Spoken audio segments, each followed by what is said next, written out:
बहुत समय पहले बासकल नामक गांव में बिंदुक नाम का एक ब्राह्मण रहता था। वह अधर्मी, दुरात्मा और महापापी था। उसकी स्त्री बहुत सुंदर थी। उसका नाम चंचला था। वह सदा उत्तम धर्म का पालन करती थी, परंतु बिंदुक वेश्यागामी था। इस तरह कुकर्म करते हुए बहुत सा समय व्यतीत हो गया। उसकी स्त्री काम से पीड़ित होने पर भी स्वधर्म नाश के भय से क्लेश सहकर भी काफी समय तक धर्म भ्रष्ट नहीं हुई, परंतु आगे चलकर वह भी अपने दुराचारी पति के आचरण से प्रभावित होकर दुराचारी और अपने धर्म से विमुख हो गई। इस तरह दुराचार में डूबे हुए उन पति पत्नी का बहुत सा समय व्यर्थ बीत गया। वैश्यागामी दूषित बुद्धि वाला वह दुष्ट ब्राह्मण बिंदु समय अनुसार मृत्यु को प्राप्त होकर नरक में चला गया। बहुत समय तक नरक के दुखों को भोगकर वह मूढ़ बुद्धि पापी विंध्य पर्वत पर भयंकर पिशाच हुआ। इधर उस दुराचारी बिंदु के मर जाने पर वह चंचला नामक स्त्री बहुत समय तक पुत्रों के साथ अपने घर में रहती रही। पति की मृत्यु के बाद वह भी अपने धर्म से गिरकर पर पुरुषों का संग करने लगी थी। सती विपत्ति में भी अपने धर्म का पालन करना नहीं छोड़ती। यही तो तप है। कठिन तो होता है, लेकिन इसका फल मीठा होता है। एक दिन देव योग से किसी पुण्य पर्व के आने पर वह अपने भाई बंधुओं के साथ गोकर्ण क्षेत्र में गई।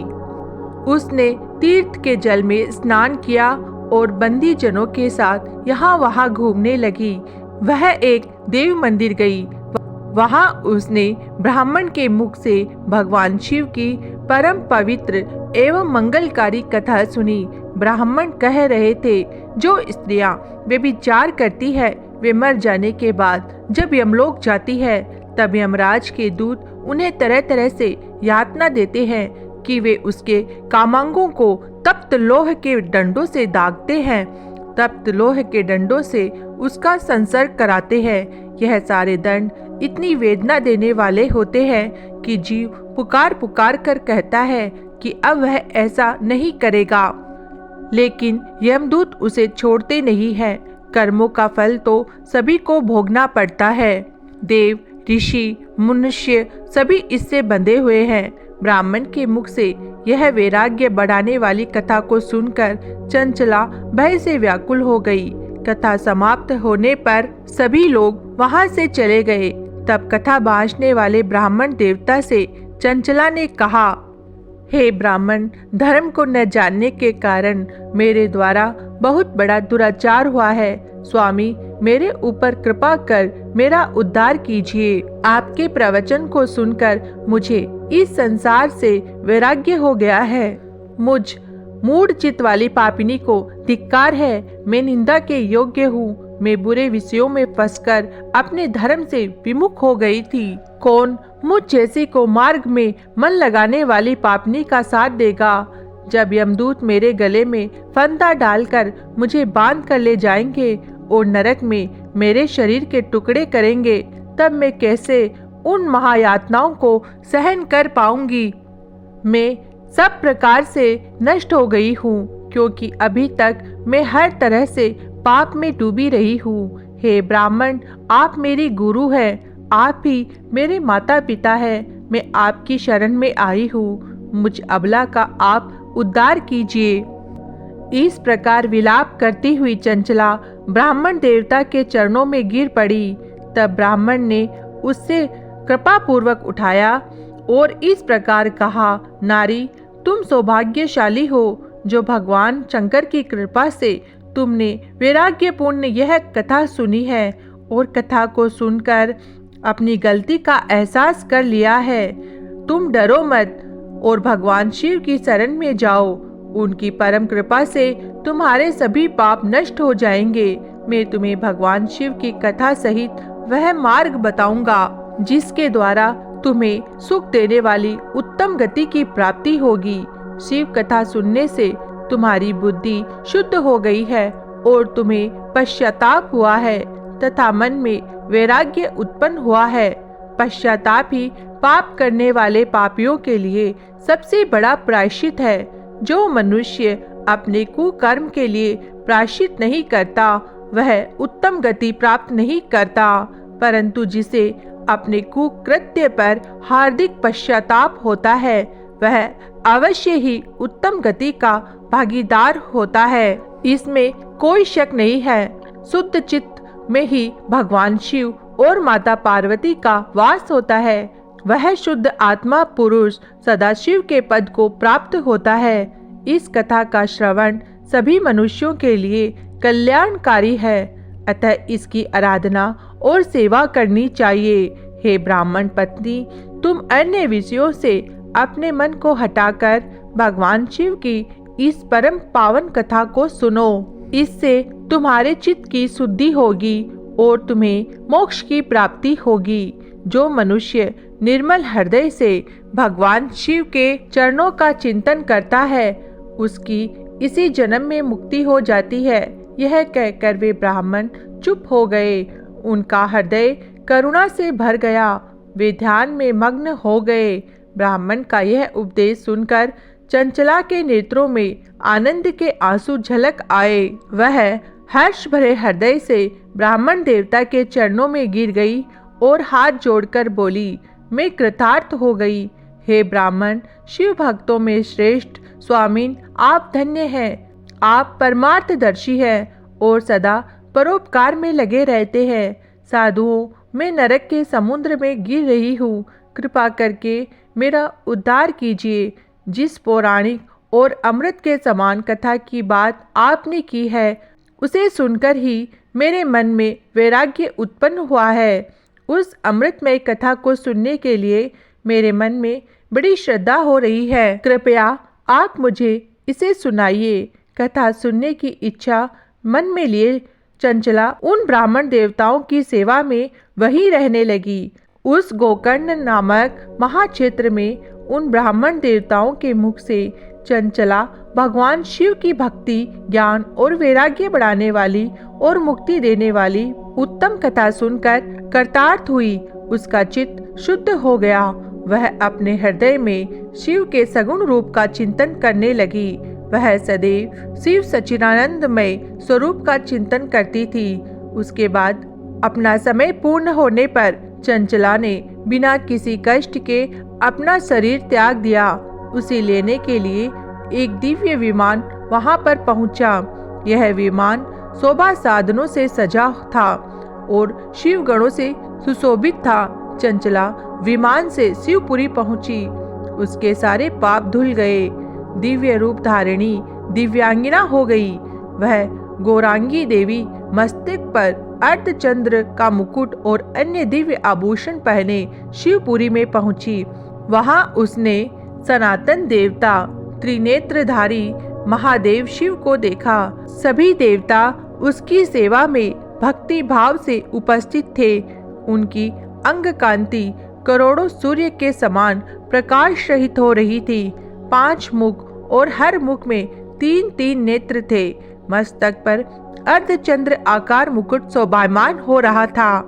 कंठ में नील चिन्ह, उनके साथ में देवी गौरी विराजमान थी जो विद्युत पुंज के समान प्रकाशित हो रही थी। उनके शरीर पर श्वेत वस्त्र थे तथा शरीर श्वेत भस्म से युक्त था। इस प्रकार भगवान शिव के परम पूजनीय रूप के दर्शन कर चंचला बहुत प्रसन्न हुई। उसने भगवान शिव को बारंबार प्रणाम किया और हाथ जोड़कर प्रेम, आनंद और संतोष से युक्त होकर विनीत भाव से खड़ी हो गई। उसके नेत्रों से आनंद के आंसुओं की धारा बहने लगी। भगवान शंकर और भगवती गौरी उमा ने करुणा के साथ सौम्य दृष्टि से देखकर चंचला को अपने पास बुलाया। गौरी उमा ने उसे प्रेम पूर्वक अपनी सखी बना लिया। चंचला सुख पूर्वक भगवान शिव के धाम में उमा देवी की सखी के रूप में निवास करने लगी। एक दिन चंचला आनंद में मग्न उमा देवी के पास गई और दोनों हाथ जोड़कर उनकी इस स्तुति को करने लगी। हे गिरिराज नंदिनी स्कंद माता उमा, आप सभी मनुष्यों एवं देवताओं द्वारा पूजित तथा समस्त सुखों को देने वाली है। आप शंभु प्रिया है। आप ही सगुणा और निर्गुणा है। हे सच्चिदानंद स्वरूपा, आप ही प्रकृति की पोषक है। हे माता, संसार की सृष्टि पालन करता और संहार करने वाली है। इस प्रकार सद्गति प्राप्त चंचला देवी स्तुति कर शांत हो गई। इस प्रकार सद्गति प्राप्त चंचला देवी की स्तुति कर शांत हो गई। उसकी आंखों में प्रेम के आंसू उमड़ आए।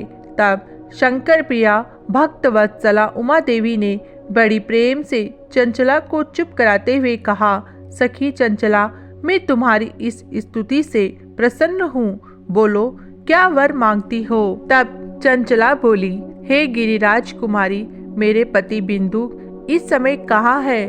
उनकी स्थिति कैसी है?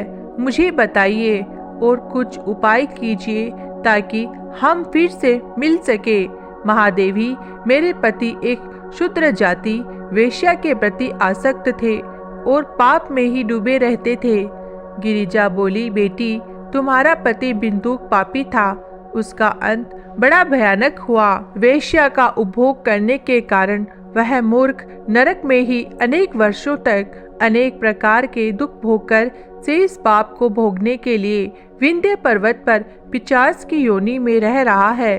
और वह दुष्ट वहीं वायु पीकर रहता है और सब प्रकार के कष्ट सहता है। गौरी देवी की यह बात सुनकर चंचला अत्यंत दुखी हो गई। फिर मन को किसी तरह स्थिर करती हुई दुखी हृदय से माँ गौरी से उसने एक बार फिर पूछा, हे महादेवी, मुझ पर कृपा कीजिए और मेरे पापी पति का अब उद्धार कीजिए।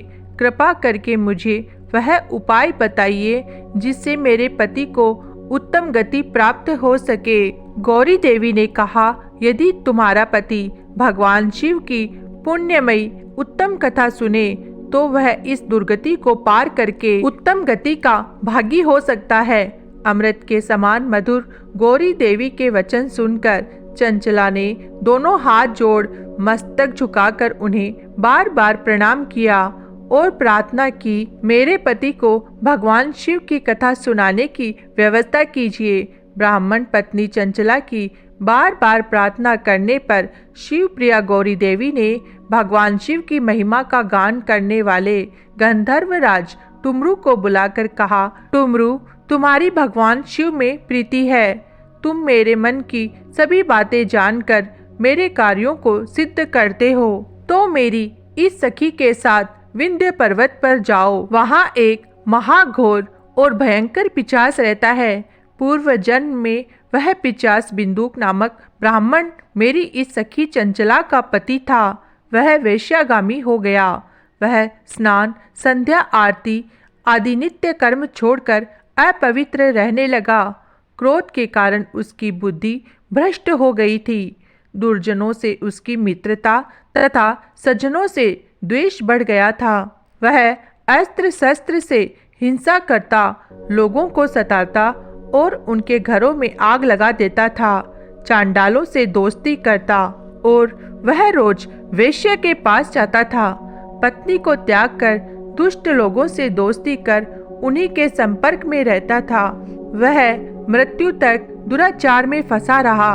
मृत्यु के बाद उसे पापियों के घोर स्थान यमपुरी में ले गए।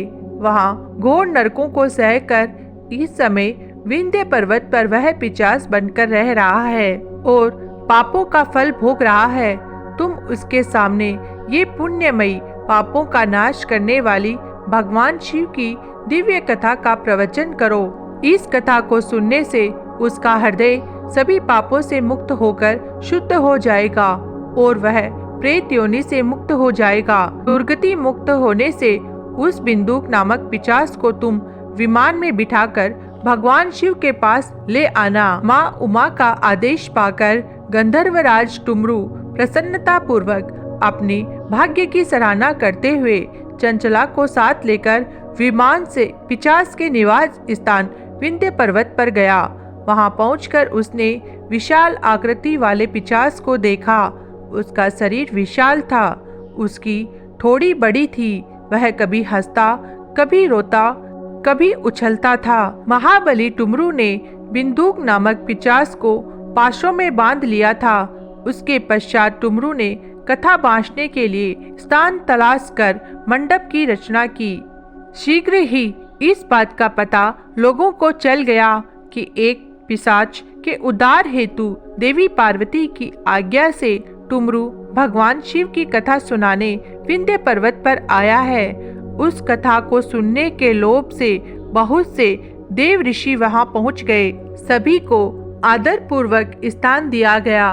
पिशाच बिंदुक को पाशों में बांधकर आसन पर बिठाया गया और तब टुमरू ने परम उत्तम भगवान शिव की अमृत कथा का गान शुरू किया, जिससे सभी श्रोता कृतार्थ हो गए। परम पुण्यमयी कथा को सुनकर पिशाच सभी पापों से मुक्त हो गया और उसने पिशाच शरीर का त्याग कर दिया। शीघ्र ही उसका रूप दिव्य हो गया। उसका शरीर गौर वर्ण का हो गया। शरीर पर श्वेत वस्त्र एवं पुरुषों के आभूषण आ गए। इस प्रकार दिव्य देहधारी होकर बिंदुक अपनी पत्नी चंचला के साथ स्वयं भी भगवान शिव का गुणगान करने लगा। उसे दिव्य रूप में देखकर सभी को बहुत आश्चर्य हुआ। उसका मन परम आनंद से परिपूर्ण हो गया। सभी भगवान महेश्वर के अद्भुत चरित्र को सुनकर कृतार्थ होकर उनका यशोगान करते हुए अपने अपने धाम चले गए। बिंदुक अपनी पत्नी चंचला के साथ विमान में बैठकर शिवपुरी की ओर चल दिया। महेश्वर के गुणों का गान करता हुआ बिंदुक अपनी पत्नी चंचला और टुमरू के साथ शीघ्र ही शिवधाम पहुंच गया। भगवान शिव और देवी पार्वती ने उसे अपना पार्षद बना लिया। दोनों पति पत्नी सुखपूर्वक भगवान महेश्वर एवं देवी गौरी के श्री चरणों में अविचल निवास पाकर धन्य हो गए। बोलिए उमा महेश्वर भगवान की जय हो।